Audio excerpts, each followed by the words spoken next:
सत्र की संगोष्ठी अध्यक्षता भारतीय विद्या मंदिर कोलकाता के सलाहकार प्रोफेसर प्रियंकर पालीवाल ने की। विशिष्ट वक्ता के रूप में कोलकाता विश्वविद्यालय के अध्यक्षीय वक्तव्य में प्रोफेसर प्रियंकर पालीवाल कहते हैं, एक अनुमान के अनुसार विश्व में 7164 भाषाएं हैं, उसमें 4258 भाषाएं समाप्त हो जाएगी, ऐसी संभावना की गई है और 451 भाषा लुप्त हो चुकी है।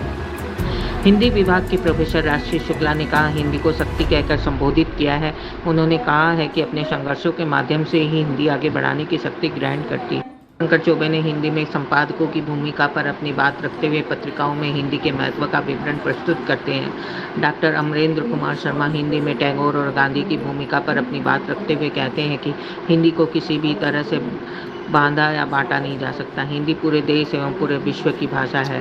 प्रोफेसर रितेंद्र पटेल कहते हैं कि हिंदी में हो रही राजनीति को समझने की आवश्यकता है, जिससे हम हिंदी की स्थिति को ठीक ठाक समझ सकें। वक्तव्य प्रस्तुत करते हुए बताते हैं कि सोशल मीडिया के उपयोग से हिंदी शब्दों में कमी आ रही है। इस कार्यक्रम का संचालन अदिति दुबे ने किया और समापन धन्यवाद ज्ञापन चित्रा माली ने किया। आप ये YouTube हमारा लाइक शेयर सब्सक्राइब जरूर करें। अगर आपको किसी जानकारी की आवश्यकता हो तो 92318452 में संपर्क करें। और इस प्रकार जुड़े हुए हैं। इन स्थितियों एक घोर नैराश्य का संदर्भ जो उभरा है, इतनी तरह तरह की चर्चा आप सुन लेते हैं। जैसी स्थितियां हमारी भाषा के साथ हैं, तो मुझे मीर का एक शेर याद आता है, भी रहा नहीं जाता। तो क्या कहूं ये भी मुझे समझ नहीं आ रहा है, और चुप रहना ये संभव नहीं है जैसी स्थितियां हैं उनमें। अगर ज्ञान की भाषा के रूप में हिंदी का विकास अब तक नहीं हो पाया है, क्योंकि बहुतों को संदेह है, तो इसके लिए प्राथमिक रूप से हिंदी समाज के बौद्धिक जिम्मेदार हैं। तो जो बौद्धिक हिंदी समाज से आया, वो हिंदी के प्रति सचेत और स्वाभिमानी क्यों नहीं रहा, इसका एक इतिहास है।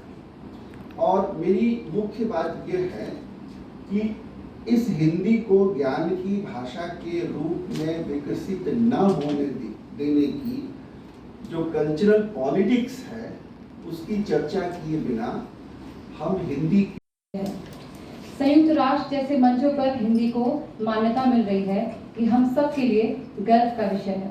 टेक्नोलॉजी और इंटरनेट के प्रसार नेताजी सुभाष चंद्र बोस ने अनेक लोगों की अनेक हिंदी भाषी योगदान की चर्चा की।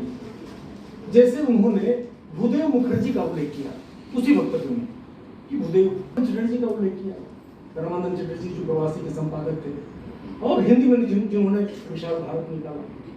उसी में उन्होंने केशव चंद्र सेन का उल्लेख किया था, जिन्होंने सुलभ समाचार निकाला।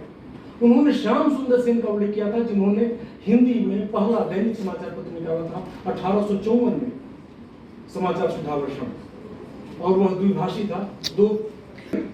उसी वक्तव्य में नेताजी सुभाष चंद्र वह एक तरह से ऐतिहासिक दस्तावेज है। उसका कई बार प्रकाशन हुआ, बार बार उसका पुनर्प्रकाशन हुआ। मेरे प्रिय हैं प्रोफेसर संजय जायसवाल जी, जितेंद्र जितांशु जी, कार्यक्रम का सुंदर से पूर्ण श्रोतागण, प्राध्यापक, शोधार्थी, विद्यार्थी सभी के कृष्ण पक्ष की नवमी तिथि है। हम सब सामाजिक प्राणी ही तो हैं, साहित्य पढ़ा रहे हैं, लेकिन समाज छोड़ के थोड़े समाज के बीच ही हैं। और ये जो नवमी तिथि है, श्राद्ध पक्ष चल रहे हैं, अभी ज्ञात जी आपको संबोधित नहीं किया।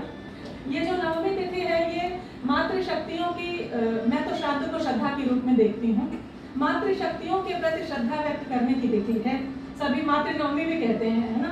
तो आज के दिन भाषा के बारे में सोचना, भाषा पर विचार करना, ये एक तरह से अपनी एक सामाजिक मातृशक्ति के प्रति चिंतन और विवेचन करना एक अवसर आज के दिन हो जा रहा है। इसके लिए विशेष तौर पर मौलाना अबुल कलाम आजाद एशियाई अध्ययन संस्थान और महात्मा गांधी अंतर्राष्ट्रीय विश्वविद्यालय का कलकत्ता केंद्र दोनों ही साधुवाद के पात्र हैं। मैं अपनी बात